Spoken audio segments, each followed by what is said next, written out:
Merong bagong Otsutsuki na paparating sa Boruto? Meron na nga tayo guys na maraming leak scans dito ng Boruto 2 Blue Vortex Chapter 18 at titignan nga natin yung mga pangyayari dito in advance bago natin ilabas yung ating full review bukas. Bago tayo magsimula guys, pakipindot nga muna saglit ng like at syempre sa mga nagganap nga ng pwedeng panoorin ng anime, subukan nyo nga tong Usine, ang ating sponsor. Maraming ang choices dito guys ng animes at syempre hindi lang din anime dahil meron nga rin ditong TV shows, movies at syempre hindi mawala ang sports. All in one kaya talagang hindi ka maboboring. Safe din ito guys, kaya kung interesado ko nga ay pindutin mo na yung link na nakalagay dyan sa pinned comment down below. So sabay-sabay nga nating basahin at tignan yung mga pangyayari dito. Una nga nating makikita guys sa chapter na ito yung pagrating ni Sumire dito sa laboratory ni Amado. Nagulat nga siya dito nung nakita niyang sinasakal ni Kawaki dito si Amado. Dito nga ay parang sinabi ni Kawaki na wala nga daw siyang pakialam kung itinuturing na laruan ni Amado yung kanyang katawan. Ngayon nga ay wala nang pwedeng magawa daw dito si Amado dahil siya na daw ang masusunod ngayon. Kailangan nga daw baguhin ni Amado yung configuration ng katawan ni Kawaki at taasan nga daw yung specialization nito sa attack performance kung ayaw mamatay ni Amado. Then may binanggit nga dito si Amado at sinabi yung katagang save your nonsense for when you're asleep.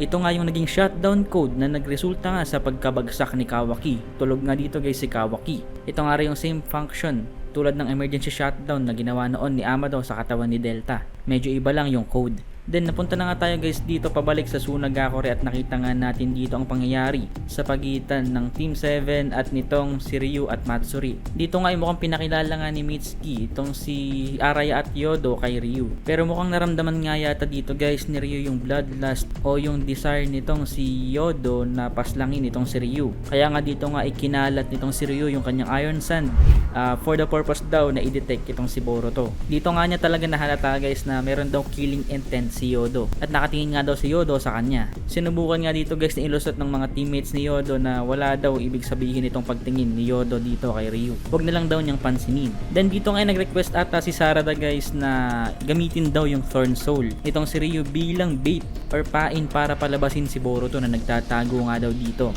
Then bago natin ituloy yan ay bumalik nga tayo dito guys sa laboratory ni Amado. Dito nga guys mukhang kinakausap nga nitong si Amado yung bagong gising na si Kawaki. Nababaguhin nga daw ni Amado dito yung configuration ng katawan ni Kawaki kung gagawin daw na i-engrave nitong si Kawaki yung kanyang karma dito sa vessel na ang tinutukoy nga dito ay yung katawan ng anak nitong si Amado na si Akebi. Yung data nga daw ni Akebi na nakalagay nga daw sa karma ni Kawaki yung magsasanihin ng reincarnation ni Akebi sa mundong ito. Ito lang naman daw talaga yung goal nitong si Amado. Then sumagot nga dito si Kawaki at sinabing I told you before kung yung daughter mo nga ay ma-revive at it turns out ay maging isang Otsutsuki, papatayin ko siya ng walang kaawa-awa.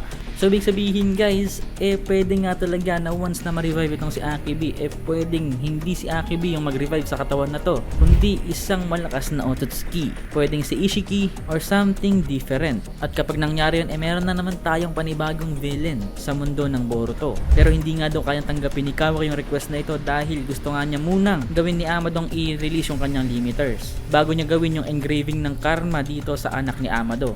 Pero ayaw nga din itong gawin ni Amado dahil pwede ngang hindi makontrol dito ni Amado si Kawaki once na ina-release na yung kanyang limiter. So hindi nga natin alam kung ano yung mangyayari dito dahil hindi nga sila guys nagkakasundo. Gusto nga daw munang durugin itong si Kawaki, itong mga Divine Trees or mga Shinju, si Code, then si Boruto, and only after destroying them all, pagtapos daw niyang gawin lahat ito, then dun pa nga lang daw mare-revive o mare-reunite itong si Amado sa kanyang anak. Hindi nga natin alam guys kung mag-agree o tatanggapin ni Amado itong gusto ni Kawaki. Then matapos siya na may nakita nga tayong panel dito na kung saan nag-iba na nga yung vibe dito guys ni Matsuri towards kay Konohamaru. Dahil dito nga ay parang ayaw nga ni Konohamaru na tinatawag siyang Konohamaru-chan nitong si Matsuri. Dahil iisang nilalang nga lang daw sa mundo yung pwedeng tumawag sa kanya nito. Ito nga ay walang iba kundi si Moegi. At ito nga guys yung nahalata rin dito ni Matsuri at parang nagselos nga siya dito. Kaya nagkaroon nga dito ng masamang intent o killing intent itong si Matsuri towards kay Konohamaru at dito nga ay nagsimula siyang atakihin itong si Konohamaru.